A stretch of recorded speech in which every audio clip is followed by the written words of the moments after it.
നാളെ കാണാൻ പോണതിന്റെ ഒരു എക്സൈറ്റ്മെന്റ് എങ്ങനെയിരിക്കും സത്യം പറയാലോ അറിയില്ല.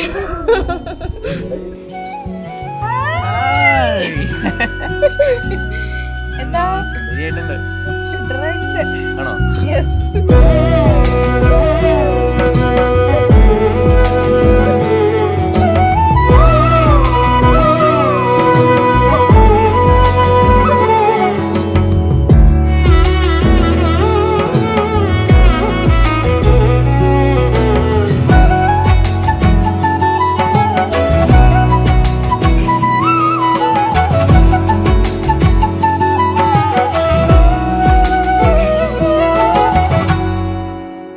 ഞങ്ങൾ ആക്ച്വലി ഫസ്റ്റ് മീറ്റ് ചെയ്യുന്നത് ഞങ്ങൾ CAക്ക് ജോയിൻ ചെയ്തപ്പോഴാണ്. ആള് ഭയങ്കര സൈലന്റ് ആയിട്ടുള്ള ഒരാളായിരുന്നു. ഞാൻ കുറച്ച് ലൗഡ് ആയിട്ടുള്ള ഒരു പേഴ്സണാണ്. പക്ഷെ അവളെ കണ്ടപ്പോൾ തന്നെ എൻ്റെ മനസ്സ് പറഞ്ഞു ഇതാണ് ആ കുട്ടി, ഇതാണ് ആ കുട്ടി. പുള്ളി വാഷ്റൂമിൽ പോയി തിരിച്ചു വരുന്ന ഇടയ്ക്ക് ജസ്റ്റ് ഒന്ന് വീണു. അങ്ങനെയാണ് ഞങ്ങൾ ഫസ്റ്റ് സത്യത്തിൽ മീറ്റ് ചെയ്യണത്.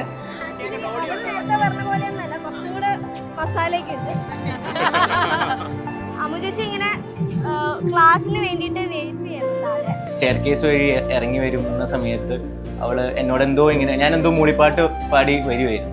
അപ്പൊ മേളിൽ നിന്ന് ഇങ്ങനെ ഒരു വിസിലടിക്കുന്ന ശബ്ദം എവിടുന്നോ മേളിൽ നിന്ന് കേൾക്കണ്ടായിരുന്നു. അപ്പൊ കുറച്ചു നേരം കഴിഞ്ഞിട്ട് ഇങ്ങനെ ആ ശബ്ദം ഇങ്ങനെ വിസിലിന്റെ ചെറിയ ചെറിയ ഇങ്ങനെ മൂളിപ്പാട്ട് പറഞ്ഞ പോലത്തെ ശബ്ദം മാത്രമേ ഉള്ളൂ. അപ്പൊ അവള് നീ നന്നായി പാടുന്നുണ്ടെന്നൊക്കെ പറഞ്ഞ് ഇങ്ങനെ വെറുതെ എന്നെ പൊക്കി. അപ്പൊ ഞാനിങ്ങനെ ചിരിച്ചിങ്ങനെ ഇറങ്ങിയപ്പോ ചെറുതായിട്ടൊന്ന് സ്ലിപ്പായി. കുറച്ചേരം കഴിഞ്ഞപ്പോ എന്തോ സാധനം അത് കണ്ട് പിന്നെ അവള് ഭയങ്കര ചിരിയായി. ചിരി നിർത്താതെ ചിരി. പിന്നെ ഞാൻ പറഞ്ഞത് ആരോടും പറയരുത്. പിന്നെ പുള്ളിക്ക് ആകെ ചമ്മലായി. ഇടയ്ക്കിടയ്ക്ക് എൻ്റെ അടുത്ത് ഇങ്ങനെ കളിയാക്കരുത്, ആരോടും പറയരുത് എന്നൊക്കെ പറഞ്ഞ് ഞങ്ങൾ പിന്നെ ആ ഒരു ഇൻസിഡന്റിൽ നിന്ന് ഞങ്ങൾ പെട്ടെന്ന് കമ്പനിയായി. പിന്നെ എപ്പോഴും സംസാരിക്കാനൊക്കെ തുടങ്ങി. പിന്നെ പതുക്കെ ബെസ്റ്റ് ഫ്രണ്ട്സായി. പിന്നെ എപ്പോഴോ അവള് വെറുതെ ഒരു ഡൗട്ടൊന്നും ഇല്ലാതെ എന്തോ ഡൗട്ട് ചോദിക്കാനാന്നും പറഞ്ഞ് എൻ്റെ നമ്പർ മേടിച്ച് എന്നെ ഇങ്ങോട്ട് കോൾ ചെയ്തു. അങ്ങനെ പിന്നെ പയ്യെ എനിക്ക് തോന്നുന്നു അമറ പ്രപ്പോസ് ചെയ്തെന്നാണ് എൻ്റെ ഓർമ്മ. എനിക്ക് അങ്ങോട്ട് പ്രപ്പോസ് ചെയ്യാതിരിക്കാൻ പറ്റിയില്ല. അപ്പോൾ ഞാൻ ഒരു ദിവസം പ്രപ്പോസ് ചെയ്തു.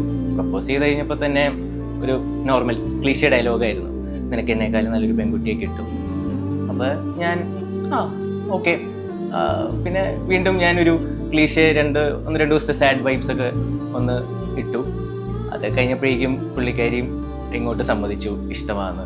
ആൻഡ് ഓൾമോസ്റ്റ് 10 years ഞങ്ങൾ റിലേഷൻഷിപ്പിലായിരുന്നു. റിലേഷനിലായിട്ട് ആദ്യം അവര് എൻ്റെ അടുത്ത് വീട്ടിലെല്ലാവരും പറയണതിന് മുന്നേ എൻ്റെ അടുത്താണ് ആദ്യം ഉള്ളതെന്ന് പറഞ്ഞത്. ആൻഡ് ആഫ്റ്റർ 10 years ഇപ്പം ഞങ്ങളിതാ കല്യാണം കഴിക്കാൻ പോവാണ്.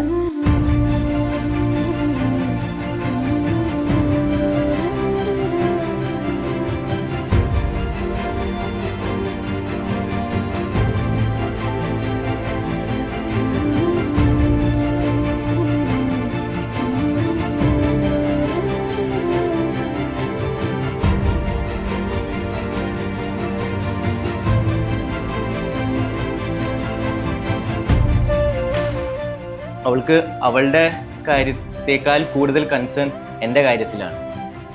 ഭയങ്കര കെയറിങ് ആണ്. വെരി ഗുഡ് ലിസണറാണ്. പല ആളുകളിലും ഞാൻ കാണാത്തൊരു ക്വാളിറ്റിയാണ്. എല്ലാം ഇരുന്ന് കേട്ട് ഭയങ്കര കാമായിട്ടിരുന്ന് കേട്ട് പെട്ടെന്നൊന്നും ദേഷ്യപ്പെടാതെ അങ്ങനെ ഇരുന്ന് കേൾക്കുന്ന ഒരാളാണ്. അതാണ് എനിക്ക് ഭയങ്കര യുണീക്കായിട്ട് തോന്നിയിട്ടുള്ളൊരു ക്യാരക്ടർ പുള്ളിയുടെ. എപ്പോഴും എനിക്ക് എന്താണ് ഏറ്റവും ബെറ്റർ ആയിട്ട് കിട്ടുക എന്നുള്ളതാണ് അവളുടെ ഒരു കൺസേൺ. സോ ആ ഒരു ലവ് ആൻഡ് കെയർ അത് എന്നെ ഭയങ്കരമായിട്ട് എനിക്ക് ഭയങ്കര ഹാപ്പിയായി, ഭയങ്കര ഒരു ഗിഫ്റ്റഡ് ഫീലിംഗ് ആയി. I always love you. എന്താ ഇത്രയും നാളും കൂടെ നിന്ന പോലെ ലൈഫ് ലോങ് ഞാൻ കൂടെ ഉണ്ടാവും. What ever it is, I always support you, I always love you.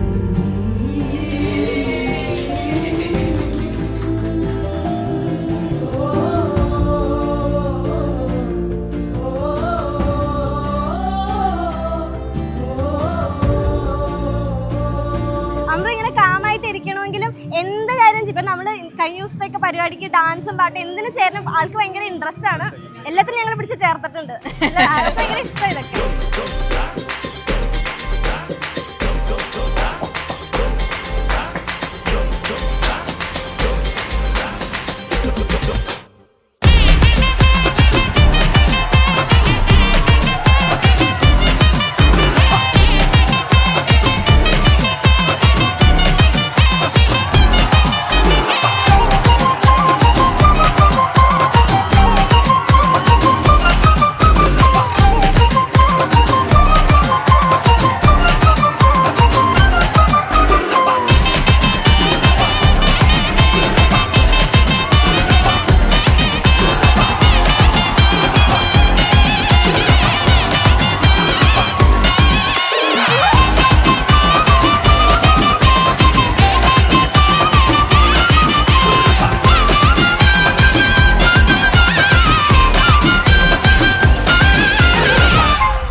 അമ്മച്ചിക്ക് അങ്ങോട്ട് പോകാന്നൊരു ഐഡിയ നമുക്കില്ല, നമ്മൾ ഇങ്ങോട്ട് വരാമെന്നൊരു ഐഡിയ ഇല്ല.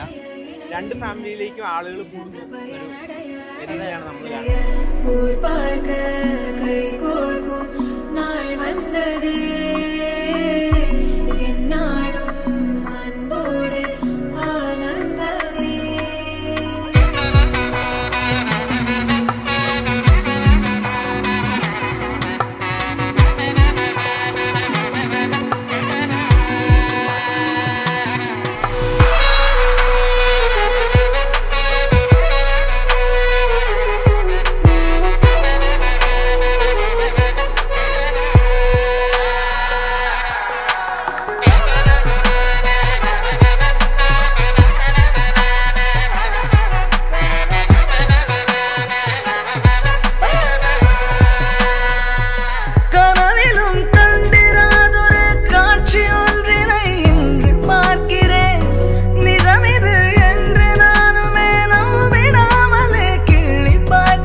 I'm so much happy for you.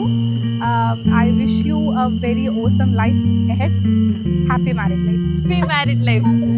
Happy married life.